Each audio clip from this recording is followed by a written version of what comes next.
Welcome, everybody. Thank you for coming. I know a lot of you, have traveled far from Seattle, New York, and just down the street.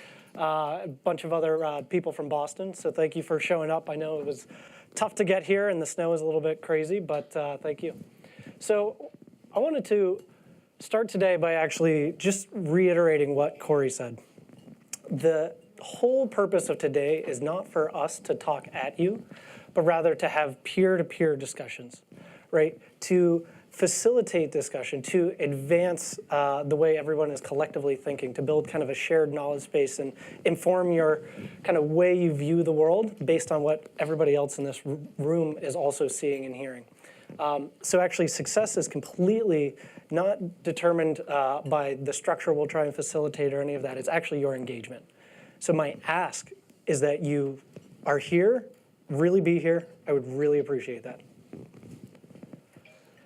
So I just wanted to start by telling you a little bit about Underscore, just to set the stage a little bit, because I know most of you know who Underscore is. You're kind of in the community. But I wanted to say, as you can tell, our ethos as a venture firm is actually a little bit different than many other venture firms in that we actually don't think the expertise is inside our walls. It's not in our team, our partnership. We're investors. Our job is actually to work with the community to identify the most interesting entrepreneurs and support them. And that community is also incredibly helpful in supporting these entrepreneurs. If you think of it, a venture firm could put a bunch of people on staff and have expertise that's in the house.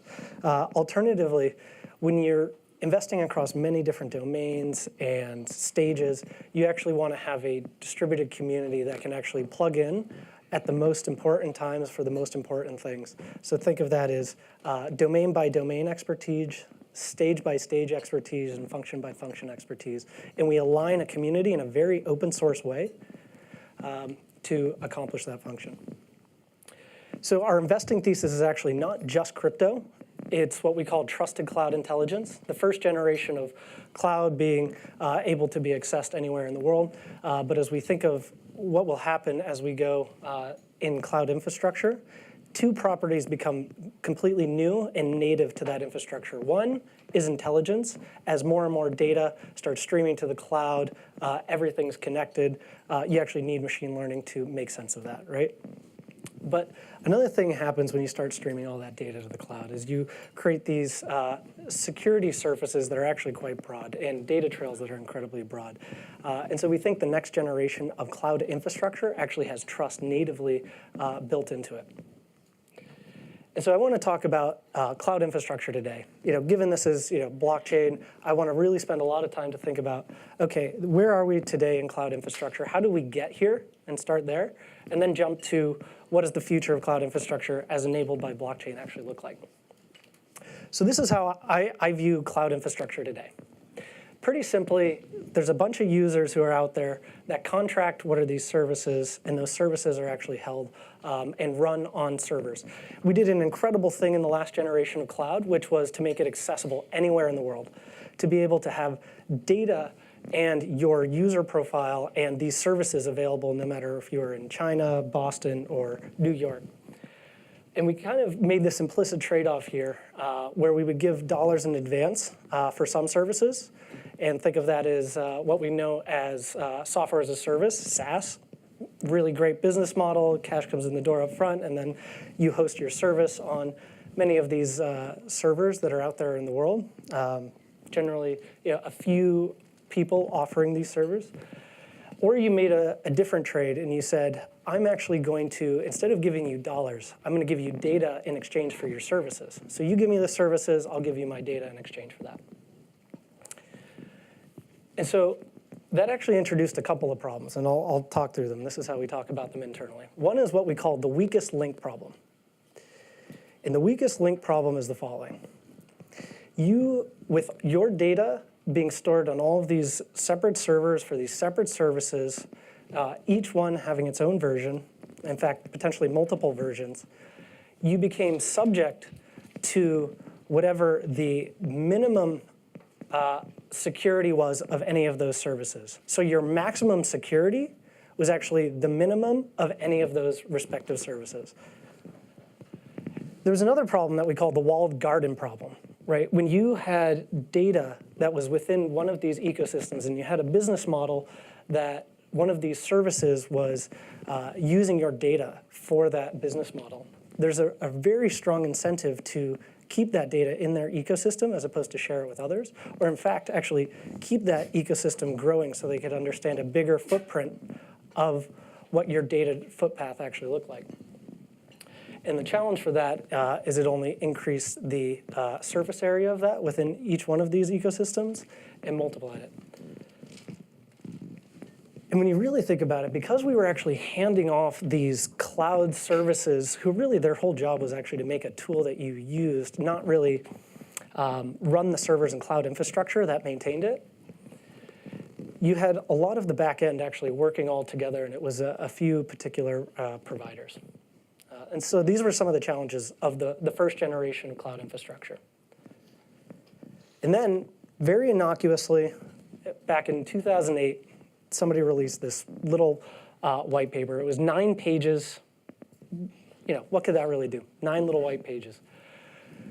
And when I look at this as a cloud infrastructure investor, I saw something a little bit differently than just Bitcoin. I saw actually what I believe is a shared global cloud that operated without a central entity. This was not a company. And it created an ecosystem, which many call crypto network, that broadly aligned a lot of these incentives for participants in this market. And in my mind, that actually created what I would call an open market alternative to the centralized cloud paradigm. So the talk that I want to give pretty quickly here is how I see the next generation of cloud infrastructure. I actually see it entirely as open markets, and I believe that those open markets actually operate as global utilities that run at marginal cost. And all of the economic profits that were previously garnered are actually given back to the user. So that's what I want to talk about.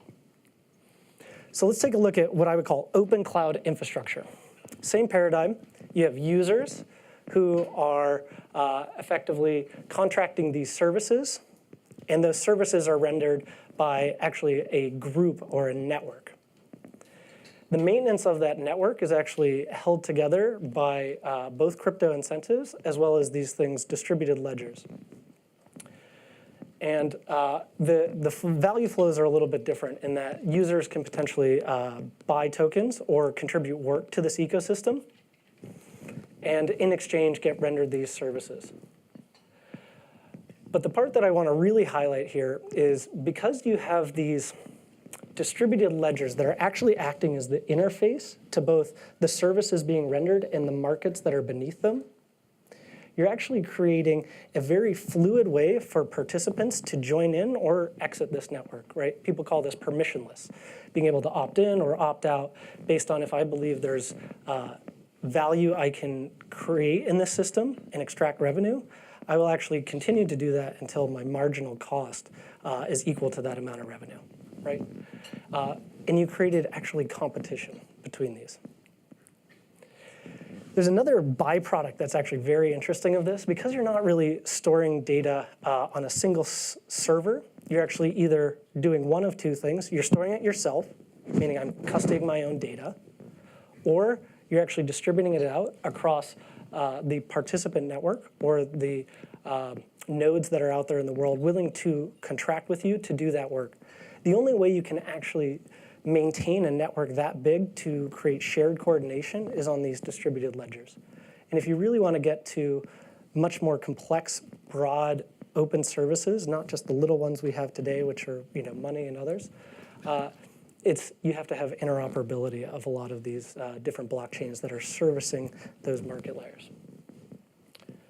So second is that you also had the opportunity, now without the walled garden problem, your incentive was not to keep data with you or make it inaccessible for people to access your service. It was much more about making that service successful and pervasive and to become the standard, the one market-defining company. And what held it all together in my mind was this decentralized state, the thing that held state, the thing that maintained and validated state changes, and what was actually, in my mind, a value routing layer to make these actually efficient markets. And what you get in this case is not one or two centralized entities servicing that network. You actually get what is perfect competition. When people can enter and exit this market, you have the market that's much more fluid, and people can opt into the network if there's revenue to be made. And actually, we'll probably continue to do that until it's equal to the marginal cost of them actually engaging in that activity, which is why you see things like mining and others finding energy efficient markets where their cost basis is much lower. And so that's kind of a high level of a thesis we're working on around cloud infrastructure and its reinvention as only held together as open markets, and the thing that enables them is blockchains. And the blockchains allow what is perfectly competitive markets to enable these truly global infrastructure utilities that's not maintained by no central entity, and they operate at marginal cost. So where are we in that? I think we're very early days. Could you assemble a whole open service of a D app together right now? Probably not. You could do very small finite transactions, and really I think we're in the early days of building out the infrastructural primitives of this whole market. As an investor, I recognize that many of these project valuations are a bit in advance of where I would say young companies really are. And in terms of, in the world we live in, which is the venture investing business, you kind of raise capital at the moments of the most promise or the most proof. And I think we've reached the moment of incredible promise. And I think we'll have proof realized over the next couple of years. The great part is that this cloud is being reinvented completely from the ground up. And that actually creates a lot of incredible entrepreneurial things to focus on, whether it's the stack infrastructure. And if you're automating markets with a value layer, you actually need entirely new models of consensus if there's going to be many participants and activities in those networks. If you're going to be pulling together DApps that are exchanging many tokens, you actually need pretty fluid exchange of those tokens. And if data is going to be in your pocket, you'll need self-sovereign custodial solutions and many, many other opportunities along the way. A key, though, will be having regulatory certainty to make the most sense of where you can operate as an entrepreneur. So again, thank you for engaging with us today. Thank you for showing up, and really look forward to having you guys join in the conversation today.